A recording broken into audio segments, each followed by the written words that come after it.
Então, acho que dando continuidade então, ao que eu estava falando, né, desse ano a gente está com um trabalho voltado para os jovens e a gente tem visto, né, esse aumento, então, né, das tentativas, do suicídio, desses comportamentos parasuicidas. E se a gente for lá para obras póstumas lá do Kardec, ele já dizia que esses eram sinais dos tempos, né, que a gente não deveria aguardar cataclismas, né, ou olhar para o céu, né, mas sim olhar entre nós as coisas que ocorreriam, né, nas mudanças dos tempos, né. Então lá o Kardec lá tem um relato, né, nas obras póstumas que diz assim: e como se não se operasse com bastante rapidez a destruição, os suicídios se multiplicarão em proporções inauditas, até entre as crianças. A loucura jamais será atingido tão grande quantidade de homens, que antes mesmo de morrerem estarão riscados do número dos vivos. São esses os verdadeiros sinais dos tempos.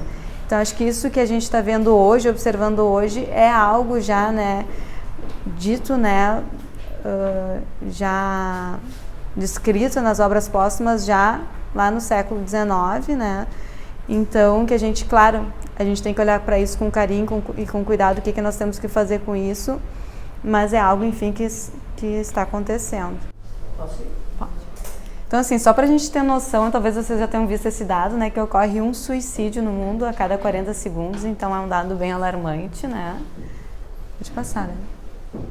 E, então, no Brasil é a segunda causa de morte entre os jovens de 15 a 19 anos. Então, é algo muito importante, né, nos nossos jovens.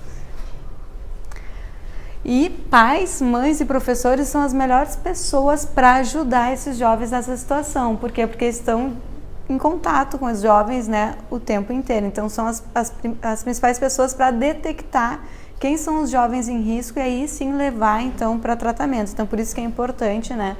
Acho que não tem muitos jovens aqui, mas eu penso que é importante para vocês estarem aqui ouvindo isso, porque vocês são as pessoas que vão poder ajudar essas pessoas, né? Então, algumas coisas que a gente tem que ter em mente, tá? Nem sempre uma pessoa que se suicida, ela tem uma doença mental diagnosticada. Então, muitas vezes é aquela pessoa que está do nosso lado e que ainda não recebeu um diagnóstico, que não vai no psiquiatra, não vai no psicólogo, né? Geralmente é uma tentativa não pelo desejo de morrer, mas pelo desejo, né, de escapar de uma situação ruim, de escapar de uma dor, né? E suicídio não é um sinal nem de fraqueza e nem de coragem. Então aqui a gente já tem que estar atento para uma coisa que se fala muito nas campanhas de prevenção ao suicídio, né? O nosso preconceito, não julgar, né? Então não significa ter coragem e também não significa ser fraco, né? Não poder enfrentar uma situação. Então, alguns fatores de riscos, assim, para a gente ter em mente quem são as pessoas que estão mais em risco, né? Primeira questão, a questão de ter um transtorno psiquiátrico, tá? Depressão, bipolaridade, uso de substâncias, inclusive de álcool, né? Aí, em relação aos jovens, né? Uma situação em casa precária, o que que é? Os pais estarem desempregados, problemas de moradia, de segurança, dificuldade no relacionamento com os pais. Algumas situações que é do jovem propriamente dito, né, de isolamento e alienação, ficar mais isolado dos seus pares, né, pressão pelo desempenho escolar. Muitas vezes na juventude a rejeição por uma pessoa amada, eles estão passando por isso pela primeira vez e não sabem ainda lidar com isso. Sentimento de vergonha, tristeza, jovens mais impulsivos ou agressivos também a gente tem que ficar um pouquinho mais de olho, né? Jovens que sofrem bullying, ou hoje em dia o cyberbullying, né? Esse bullying pela internet, que muitas vezes os pais, os professores não enxergam, né? Mas os jovens sabem que estão passando, né? Gestação precoce também é um fator de risco, né? E conflitos sexuais, religiosos ou qualquer discriminação. E aqui a gente entra numa questão religiosa que é muito importante. Muitas religiões não aceitam bem, não trabalham bem com as questões sexuais, né? Pelas diferentes opções sexuais, muitas vezes, dos jovens. Então, a gente tem que cuidar muito. A religião, ela é um fator protetor quando bem utilizada. Muitas vezes a gente pode ter uma visão religiosa muito mais preconceituosa e daí acaba sendo um fator de risco para esses jovens, né? Então, fatores protetores. A religiosidade e a espiritualidade, principalmente, então, a religiosidade que traz um sentido para a vida, que traz essa visão de aceitação, de não julgamento das pessoas, né? Acho que a leitura do Evangelho veio bem ao encontro disso, né? De que a gente não é salvo por ser espíritas ou não, né? Mas é pela caridade, pelo bem que a gente pratica, né? Então, essa espiritualidade que não discrimina, né? Que acolhe, né? A rede de apoio, isso é um dos principais fatores protetores que a gente sabe, é a pessoa ter em quem se apoiar, né? A sensação de conexão, capacidade de resiliência, que é essa capacidade que as pessoas têm de enfrentar uma situação adversa. Tem pessoas que são mais frágeis, né? Outras pessoas têm essa capacidade mais dentro de si. Os jovens, eles estão no período de construção dessa capacidade de lidar com as frustrações, né? De quando as coisas não vão como eles planejam, enfim, né? Ter uma família compreensiva, ter amigos, relações significativas e ter um sentido para a vida, né? Isso é algo muito importante, né? De proteção para o suicídio, né? E uma coisa que a gente tem que ficar, né, atento aos jovens, né? Os jovens, principalmente na adolescência, eles estão passando por um período conturbado, né? Então, que pode estar associado a esse aumento, então, desses comportamentos mais impulsivos que eles têm. Primeira questão é a questão da formação do cérebro. O cérebro, ele vai acabar a sua maturação somente aos 21 anos. Não é à toa que tem países que só pode beber depois dos 21 anos, né? E a última parte que é formada do cérebro é bem essa parte aqui da frente, aqui assim, ó, que a gente chama de córtex pré-frontal, que é o nosso filtro mental, é aquilo que segura a nossa impulsividade. Então, os jovens, eles estão cheios de emoções, e a parte que segura essas emoções, que diz, não, te acalma, isso vai passar, não sei o quê, isso ainda não está bem maduro, isso só vai ficar maduro aos 21 anos. Então, eles tendem a vivenciar essas emoções de uma forma muito mais intensa. Então, as emoções nos jovens, se vocês lembrarem da juventude de vocês, elas vêm de uma forma, num limiar mais baixo, né? Então, é uma situação, talvez, que para nós não despertaria uma emoção muito intensa no jovem desperta. Essa emoção, ela vem com uma força maior e ela demora mais para passar, né? Então, eles têm mais dificuldade de regular as emoções nessa fase. Além disso, eles estão vivenciando diversas alterações corporais, diversos conflitos, né? E às vezes eles são um pouco estabanados, enfim, eles mesmos estão aprendendo a formar a sua identidade também corporal, né? A outra questão é a inexperiência, eles ainda não têm experiência de lidar com as diversas situações da vida, né? E a questão, principalmente nos mais jovenzinhos, porque nós estamos falando também de crianças, né, que se suicidam, mas alguns jovens também, a questão da fantasia. Eles estão aprendendo a lidar o que é fantasia, o que é realidade. Então, muitas vezes, quando os jovens falam em se matar, eles realmente não entendem. Isso não quer dizer que eles não vão fazer, mas não está claro para eles que se matar é acabar com a própria vida, é causar sofrimento, é sair dessa vida, né? Às vezes eles fantasiam um pouco, então a gente tem que... Isso não quer dizer que eles não façam, mas às vezes eles não têm consciência das consequências disso. Não. Pode passar. Tá. E questões da juventude também que predispõem também eles, né, a ter que lidar com diversas situações, né? É uma idade onde eles estão aprendendo a namorar, a lidar com a sua sexualidade. A questão da aceitação do grupo também é muito importante, né? Faz parte né? Nós somos seres gregários, seres que vivem em sociedade, então na adolescência isso está sendo posto à prova, eles precisam muito da aprovação do outro, né? Uma questão da beleza também sendo discutida, né? A exposição a drogas, ao álcool, a questão hoje das mídias sociais, onde eles são expostos, né? E onde eles entram num mundo que muitas vezes a gente não tem noção do que eles estão vivenciando, né? A pressão pelas notas na faculdade, as notas no colégio, a pressão pelo vestibular, né? E a oscilação do humor, como eu falei antes para vocês, que faz parte da adolescência também. Tá? Então, alguns sinais que a gente tem que cuidar nos jovens, né? Que sinais, o que eu posso observar no jovem que está do meu lado, que possa me levantar, assim, né? Um alerta de que, opa, esse aqui é um jovem que talvez precise ser olhado com mais... né, mais perto, com mais cuidado, né? Então, os sinais, eles costumam não ser muito evidentes, tá? Eles são individuais, cada jovem vai se apresentar de um jeito e requerem ajuda profissional. Então, nunca se observarem algum sinal, levem para ajuda profissional, tá? A principal coisa é a gente observar a mudança de comportamento. Sei que às vezes em adolescente é difícil a gente observar que eles mudam bastante de comportamento, né? Mas atentar para mudanças, né?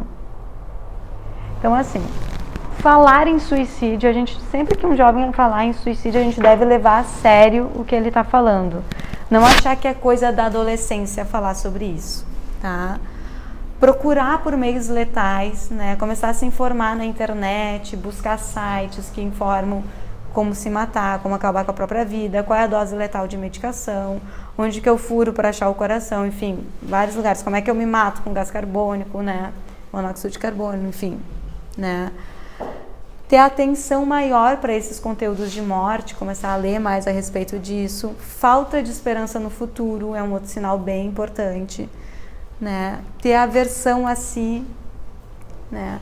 Começar a organizar detalhes. Isso aqui vale não só para jovens, mas vale para adultos também. Então, começar a organizar detalhes de fazer testemunhas, passar as posses para outras pessoas, começar a fechar contas, fechar dívidas, né? Começar a se despedir das pessoas, se isolar e se afastar das pessoas, né? Um comportamento autodestrutivo, seja começar a abusar mais de álcool, começar a dirigir rápido, se colocar em situações de risco, né? E o contrário, um estado, a pessoa que vem mal e de repente ela se acalma. Isso também a gente tem que abrir os olhos.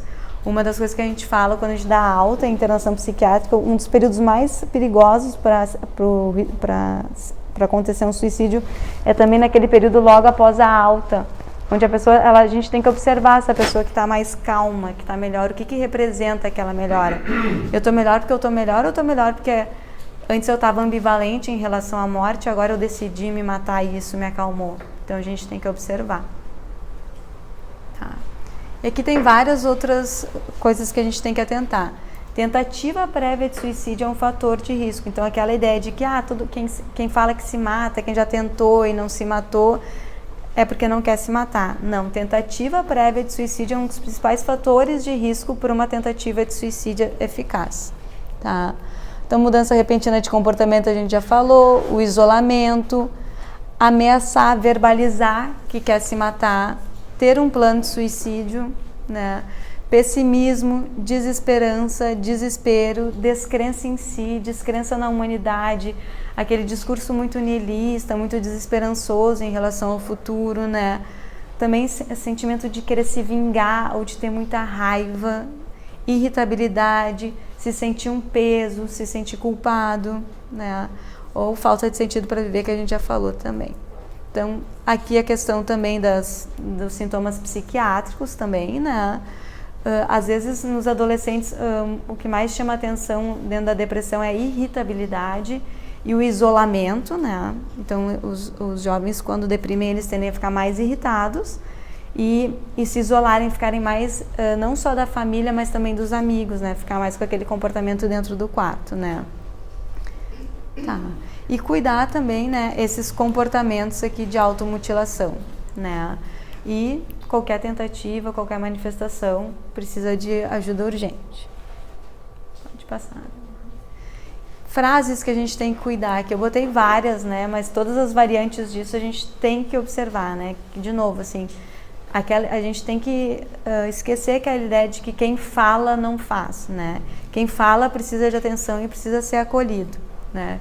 Então, se isso acontecer novamente, eu acabarei com tudo, eu gostaria de estar morto, quero sumir, estou cansado da vida, não quero continuar, não sou mais quem eu era, tudo seria melhor sem mim, né? Então, aqui tem diversas frases, né, que vocês podem passar os olhos aí, que a gente tem que, então, atentar, né, se os jovens relatam algo nesse sentido, não só os jovens, também os adultos também, né?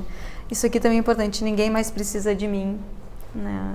Como se eu fosse descartável, assim, né? Deixa eu passar. Então, o que a gente faz quando a gente detecta, então, que um jovem está com risco de suicídio, né?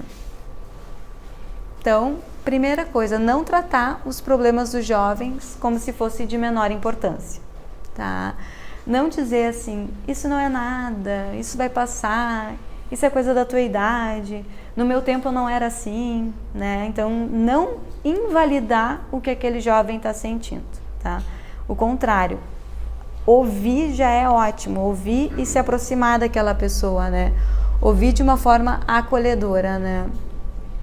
E isso aqui também é importante, deixar claro para o jovem que o suicídio ele é um caminho sem volta, por causa daquilo que eu falei, que muitas vezes o jovem ainda tem a fantasia muito presente na cabeça e não tem a ideia concreta do que é um suicídio mesmo, tá? Então, ouvir sem julgar, acolher e respeitar, né? Principalmente decisões em relação às questões sexuais que podem trazer sofrimento também, né? Então, chamar o jovem para conversar, enfatizando que a gente está ali para ajudar ele, né? Perguntar ativamente não tem problema, perguntar não traz ideias. Se eu perguntar para alguém assim, olha, já te passou na cabeça tirar a própria vida, tu tem pensado em te machucar, eu não vou estar dando ideia para aquela pessoa fazer isso, eu não vou estar incentivando, isso vocês podem ficar tranquilos.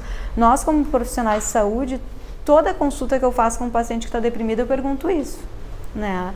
Então, eu não vou estar incentivando ninguém, bem pelo contrário, eu vou estar dando a oportunidade de alguém que queira falar sobre isso, possa falar sobre isso. Então, é importante a gente perguntar. E demonstrar sempre preocupação com o bem-estar, né, da pessoa.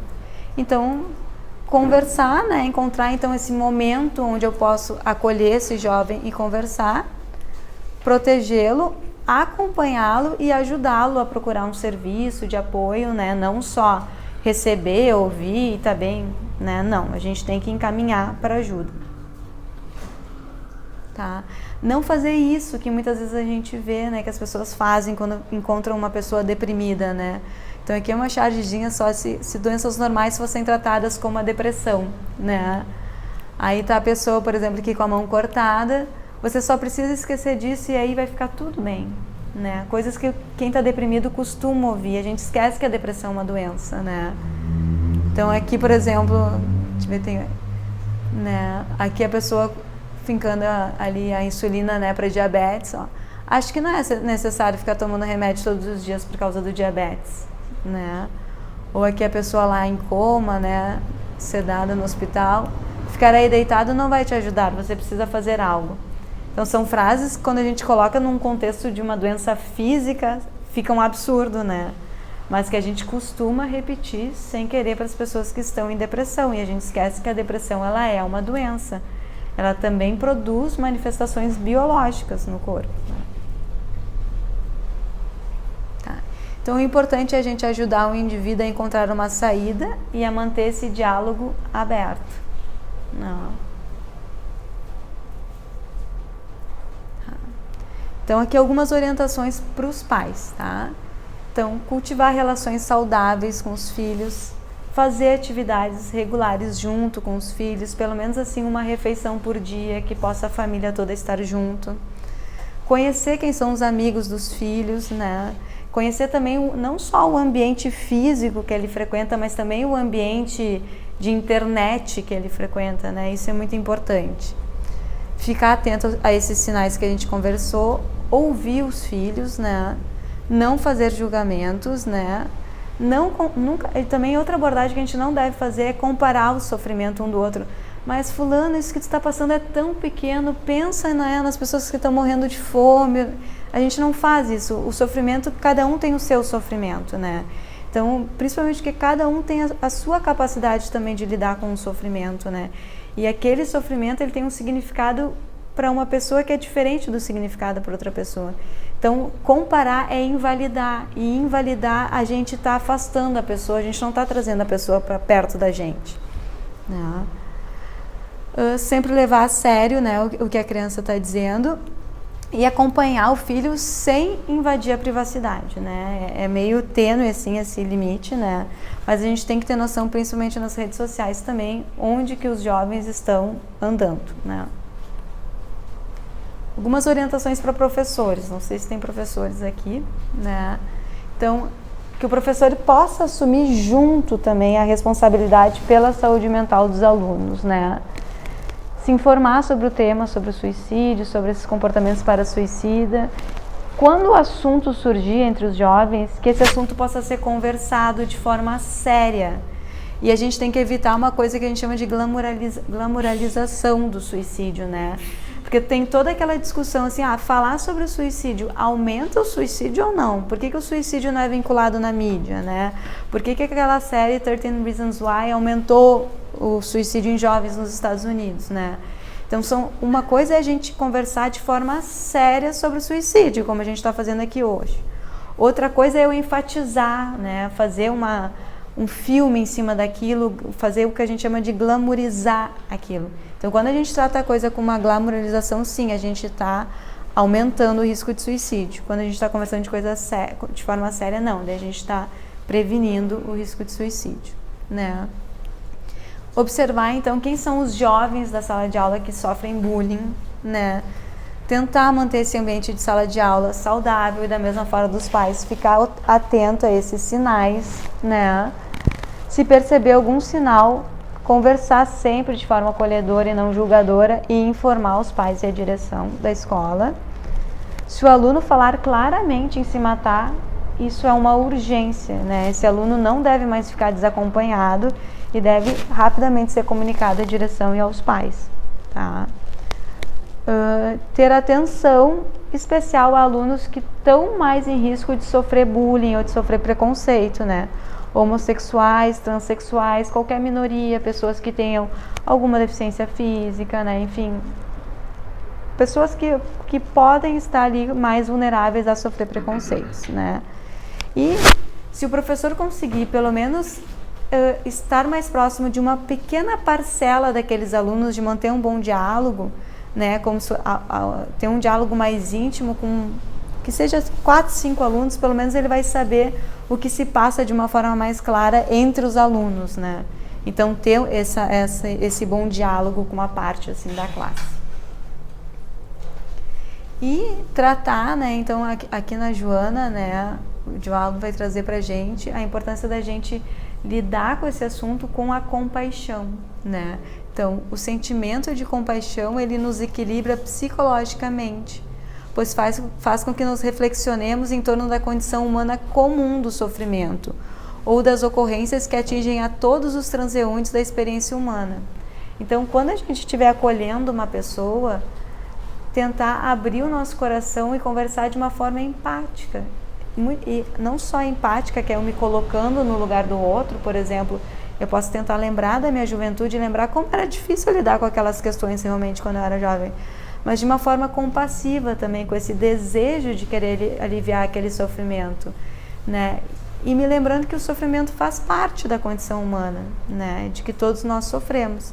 Então, esse sentimento de compaixão, ele nos ajuda a gente realmente a simpatizar de uma forma mais verdadeira e mais entregue, né, para aquela pessoa, então, que a gente está acolhendo,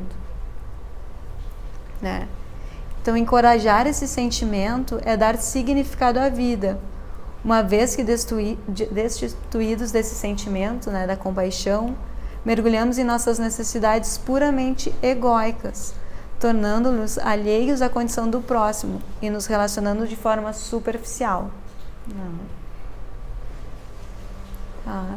E aqui só algumas dicas para... Bom, se um jovem tira a própria vida e está perto de outros jovens, o que a gente deve fazer, né? Então, procurar ajuda se o jovem estiver relatando sofrimento com aquele suicídio ou com aquele comportamento para-suicida que ocorreu perto dele, né? Falar com pessoas de confiança e de grupo de apoio. Uma das coisas muito importantes, né, quando a gente, às vezes, por exemplo, um familiar que se suicida, enfim, e as pessoas vêm com muito sofrimento, né, querendo tentar entender quem é o culpado, e se eu tivesse feito isso, será que ele não teria se matado? Se eu tivesse falado aquilo, e se eu tivesse atendido o telefone?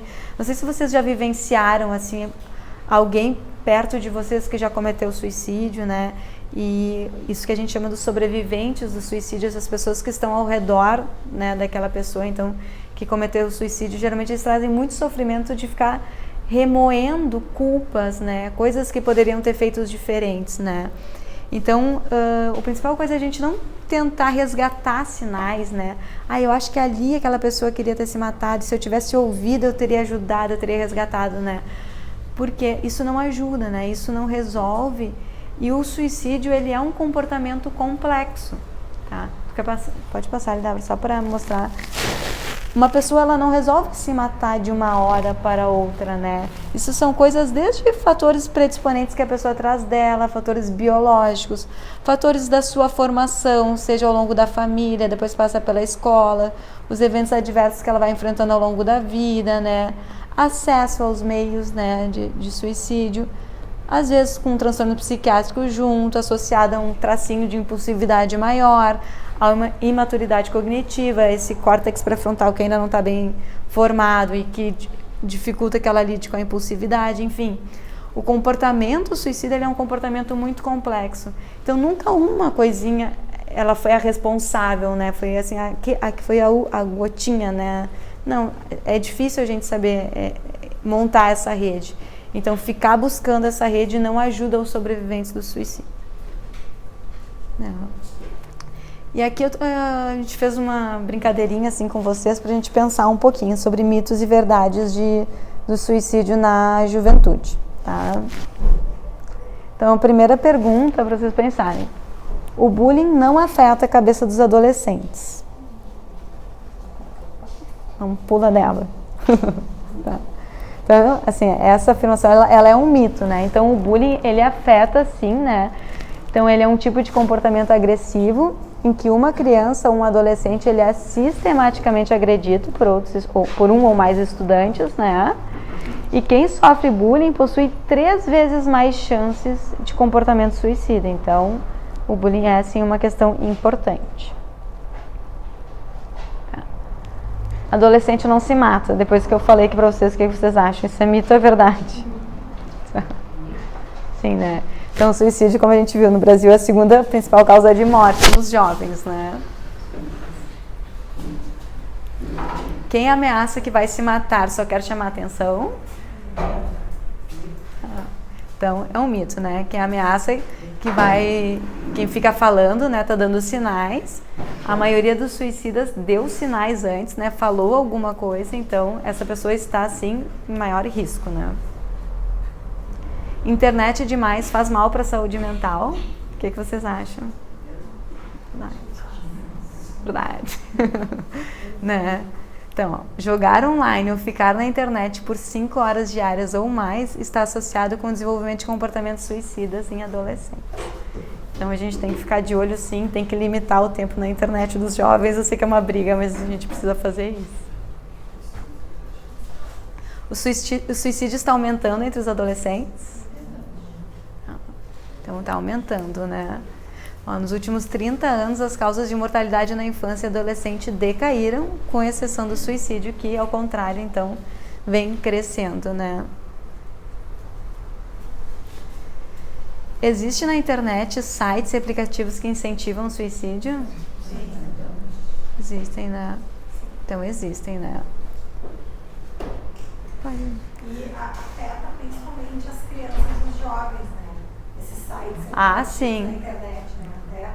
Até no trabalho que nós temos com a evangelização infantil, algumas evangelizadoras estavam comentando comigo que nós estamos trabalhando com eles essa questão da prevenção ao suicídio em todos os níveis, desde os primeiros ciclos, segundo ciclo, terceiro ciclo, e é impressionante como eles trazem esses recursos e essas informações, assim, de como esse acesso de como praticar o suicídio chega na rede, tanto para as crianças, através da internet, quanto para os jovens. Assim. Sim. Esses suicídios assistidos, né, de se filmarem, enfim, eles têm, é muito mais exposição do que eu acho que a gente imagina, porque a gente não cresceu nessa geração que está dentro da internet, né, eles têm uma vida toda lá dentro, né, é difícil. E é difícil para os pais monitorarem, né. Postar fotos sobre comportamento suicida pode aumentar o suicídio? Né? Que é isso que a gente chama então da glamorização do suicídio, né? Então, né, não postar fotos de pessoas prestes a se machucar ou em situação de risco, né? Como no parapeito de um prédio, essas coisas assim, por exemplo. A gente não deve postar esse tipo de foto. Não devemos falar sobre o suicídio? É claro, né? Tá? Então, de uma maneira adequada, não glamourizar, né, as autolesões ou as tentativas de suicídio, não tratar esse assunto como uma opção também, né, tratar, então, são pessoas que estão doentes, precisando de ajuda, né, e é um problema de saúde pública hoje em dia, né. A causa do suicídio é sempre única? Todo mundo entendeu bem. Então ela... Não, volta. Reforçando então, né?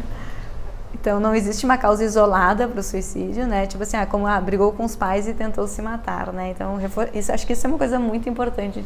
Eu não sei se é porque eu estou sensibilizada, porque recentemente eu atendi um caso bem assim, da esposa que veio relatando, né, muita culpa do marido que se matou e refazendo todo o caminho, e se eu tivesse feito isso... Não ajuda, isso não adianta. E não é uma coisinha, né, que leva uma pessoa a se matar, né? São, como está escrito aqui, múltiplas causas, né?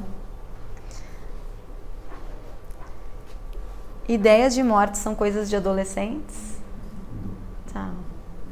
Muito mesmo, né? Então, né? Apesar de aproximadamente 15% dos adolescentes apresentarem ideação suicida, né? Isso não é um pensamento comum. Ter pensamentos de morte até faz parte até de os adultos também às vezes têm pensamentos, né, de morte, assim, passa pela cabeça, seria melhor não estar aqui e tal, mas se isso é repetitivo, se a pessoa está nos falando, a gente tem que abrir os olhos, né, enfim, né. Se cortar de propósito é coisa de adolescente, né, também não, né, também é um comportamento que deve, né, o jovem pode progredir nesse comportamento, né, isso pode ir evoluindo.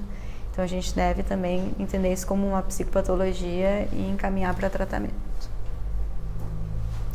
A depressão é o transtorno mental mais comum em quem comete suicídio? O que vocês acham? Essa eu não falei. Mais comum, acho que sim. Não só a depressão. Não só, é a mais comum. Isso, então. A depressão, ela é, sim, o transtorno mental mais comum em quem comete suicídio, né? Em geral, 90 e poucos % das pessoas que cometem suicídio têm um transtorno mental, né? Mas muitas vezes, como eu falei lá no início, esse transtorno ele não está diagnosticado, né? Muitas pessoas cometem o suicídio sem ter tido a chance de receber um diagnóstico e um tratamento, né? E aqui tem outros transtornos também, mas transtorno por uso de álcool e drogas, esquizofrenia, os bipolares também, a gente tem, geralmente depressão e a bipolaridade também, por conter a depressão, né, a gente tem que ficar bastante de olho, né? Depressão tem tratamento e a maioria dos suicídios poderia ser evitado se a pessoa buscasse auxílio? Sim. Isso sim também, né?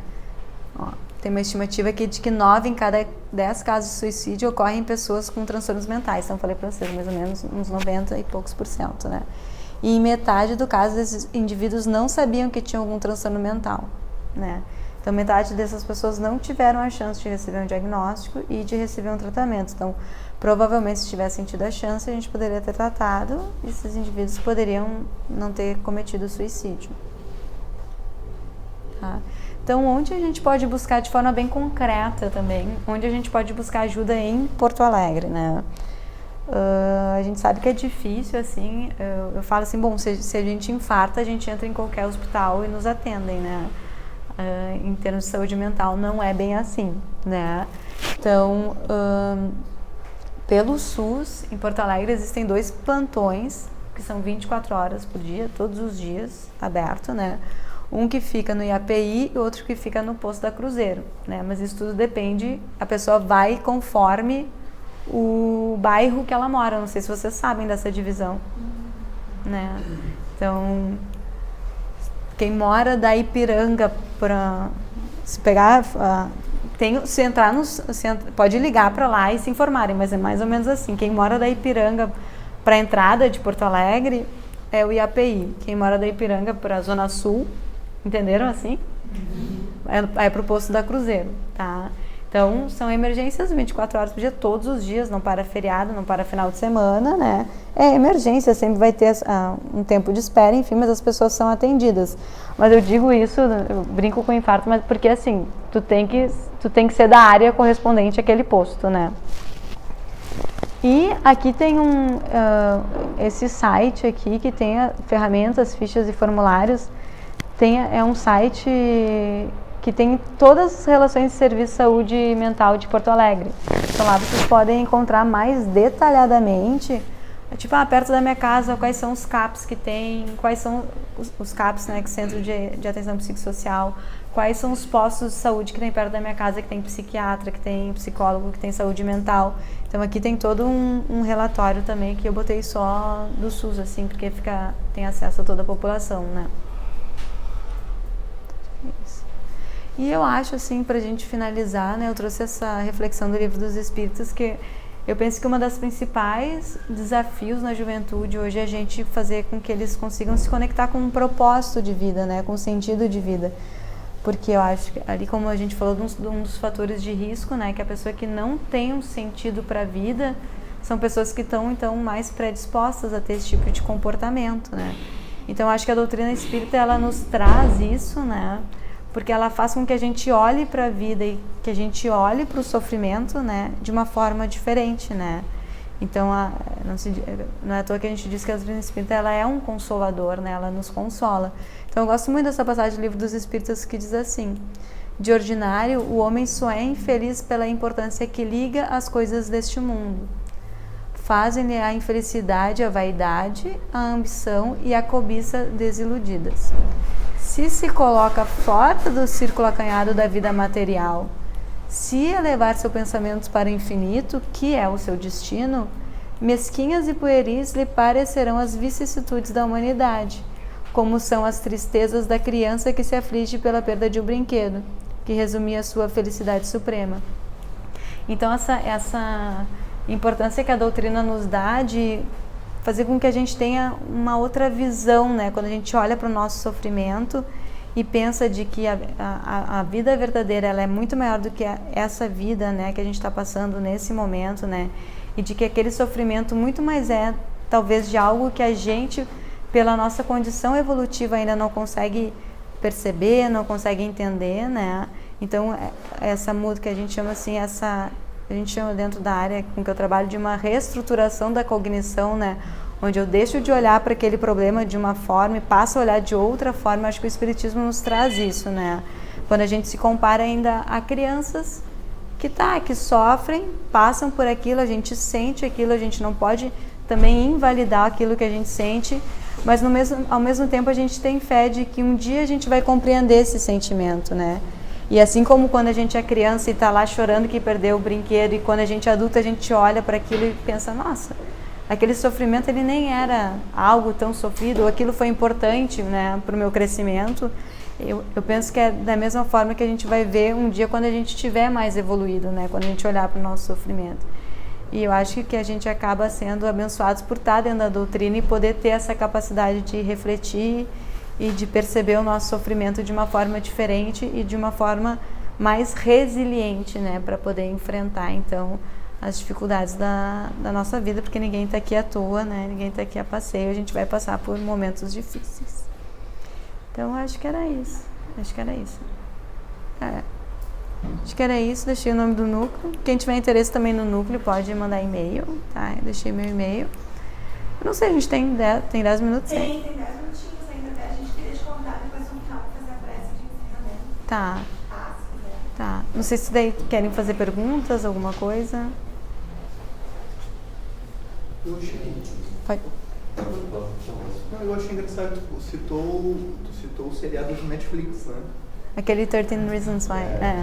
Por acaso eu estou olhando ele, tu falou que aumentou o número? Tem um estudo americano que aumentou logo depois que o seriado saiu, né? Que o seriado foi pro ar, lançado. Aumentou o suicídio em jovens, bem naquela faixa etária ali dos 13 aos... Não vou lembrar bem direitinho, dos 13 aos 16... bem na faixa etária que mais viu logo depois, assim. Aumentou o número de suicídio nos Estados Unidos. Né? E ali o seriado, eu não assisti todo o seriado, assisti um pouquinho assim, e tem muita a busca pelos culpados também ali, né? Tem todo um enredo montado em cima da personagem, gravou, né? Que tem um pouco daquela coisa também da fantasia do jovem. Talvez você esteja falando que eu não assisti todos, tá? Assisti bem pouquinho mesmo. Mas eu vi ele também muito, o pouco que eu assisti, vi muito da fantasia do jovem, de que as pessoas vão, por exemplo, que ela deixou fitas, né?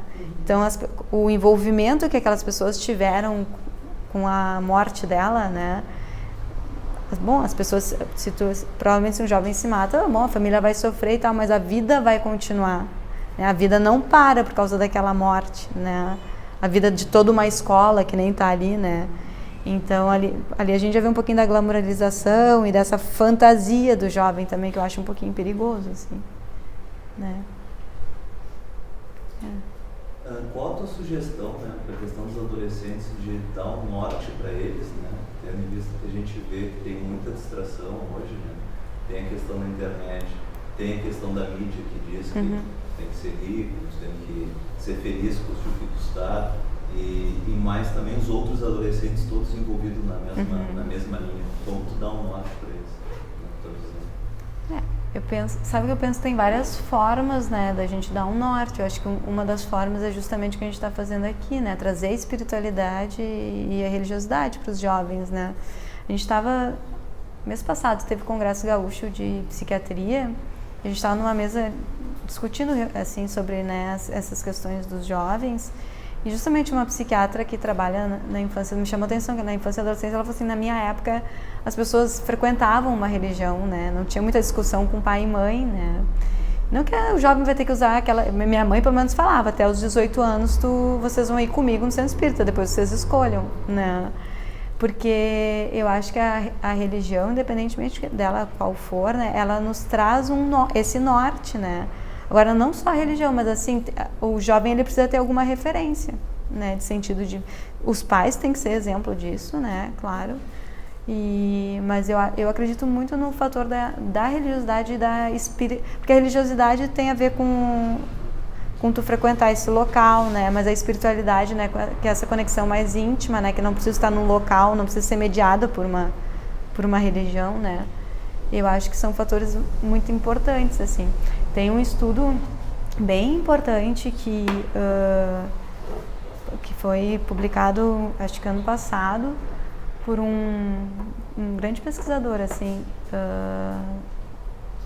e ele é um estudo, assim, não sei se vou explicar a metodologia de estudo que eu estou pensando, mas é um estudo muito importante, tá? É um desenho muito importante do ponto de vista médico, enfim, muito bem desenhado. É um pesquisador muito, com uma parte de estatística muito boa, assim, e ele viu que enfermeiras, eram enfermeiras adultas, tá, que frequentavam uma religião pelo menos uma vez por semana, em 10 anos essas enfermeiras se matavam 80 e poucos % menos do que a população geral. Tu vai frequentar uma religião uma vez por semana, diminui o risco de suicídio em 80 e poucos %. A gente não conhece um fator protetor para suicídio em psiquiatria tão grande quanto esse. Então, por isso que eu reforço, não é porque eu estou aqui no centro espírita. Eu reforço porque tem estudos mostrando, assim, é um fator de proteção muito importante.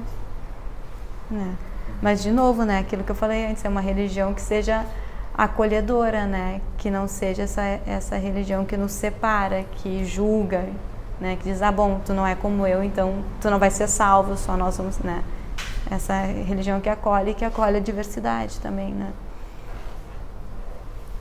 Perguntar uma questão, um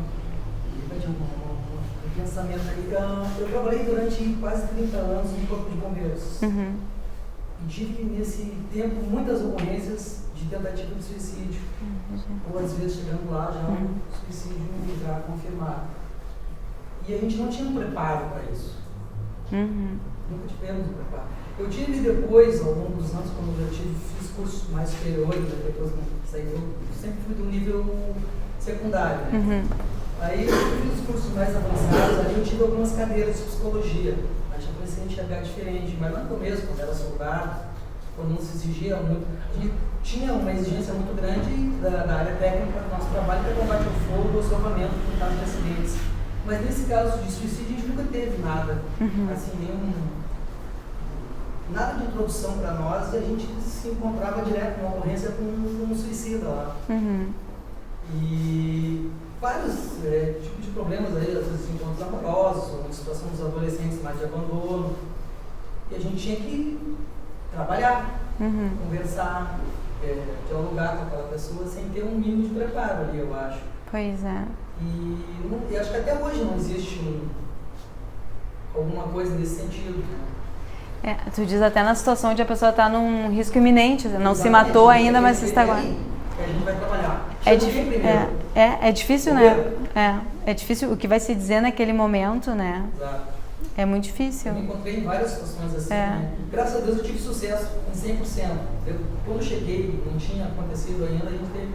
Conseguiu. E muitas dessas pessoas depois voltavam no quartel para agradecer, ligavam. Ah, é legal sabe? isso. E isso agora começou a. Passou todo o seu filme na cabeça. Atrás aí, né? No que eu passei. Diferente do seu trabalho, trabalhando numa prevenção, num tratamento. A gente chegava ali na hora. Sim. E eu acho que deveria ter um trabalho coligado aí, de repente, com um bombeiro, uma entidade que nem a de vocês aí. Seria bem interessante, assim, né? Mas sabe que até pra gente é difícil orientar o que dizer nesse momento, porque o comportamento, ninguém decide se matar, sempre é um comportamento ambivalente, né? A pessoa, quando ela tá bem decidida, a gente já não tem muito o que fazer, assim, né? Mas a gente consegue salvar quem tá ambivalente, né? Mas a pessoa, às vezes, tá ambivalente até lá na hora que ela tá lá na janela para pular, né? Então, o que dizer naquele momento para resgatar a pessoa é muito difícil mesmo. Não é assim.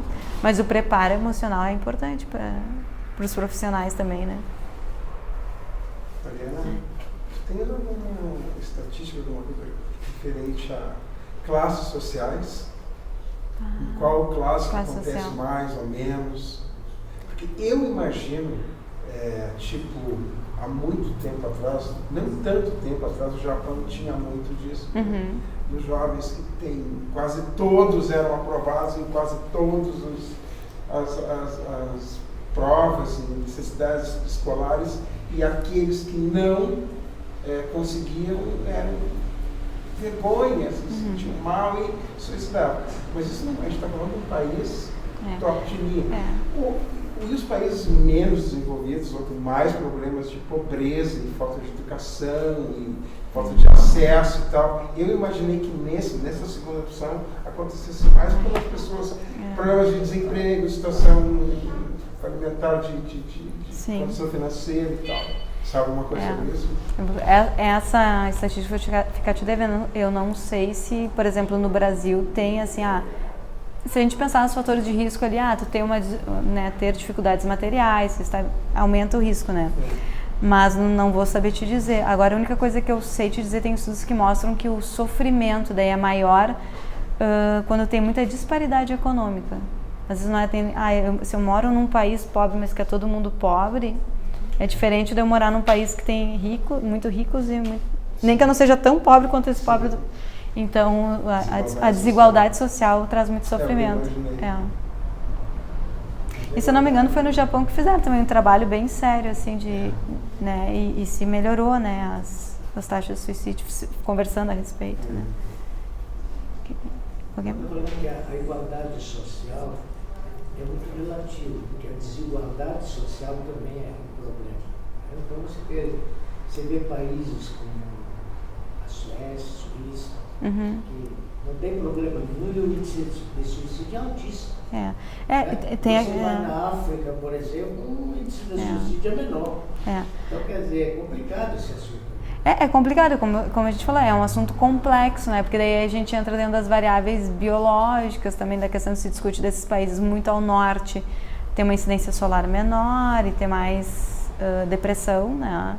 Então é complexo, nunca é um fator único, né? É muito difícil, né? Pode. Tá.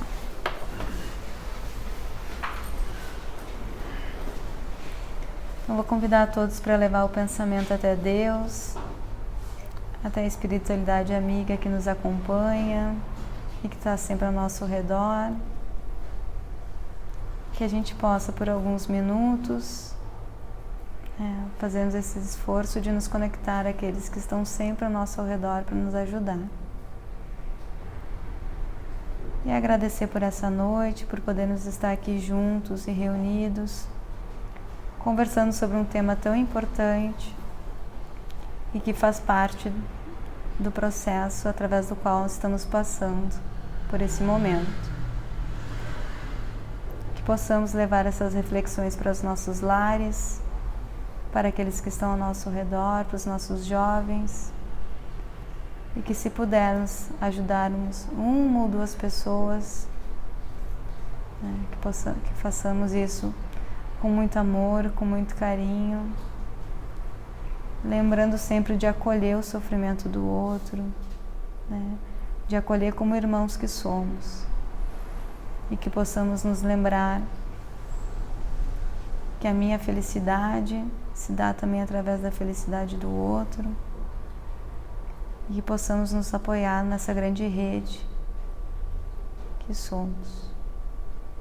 E que possamos ir para casa envoltos por essas energias, e que possamos ter uma boa semana, e que essas energias se estendam por aqueles que passem por nós. Que assim seja.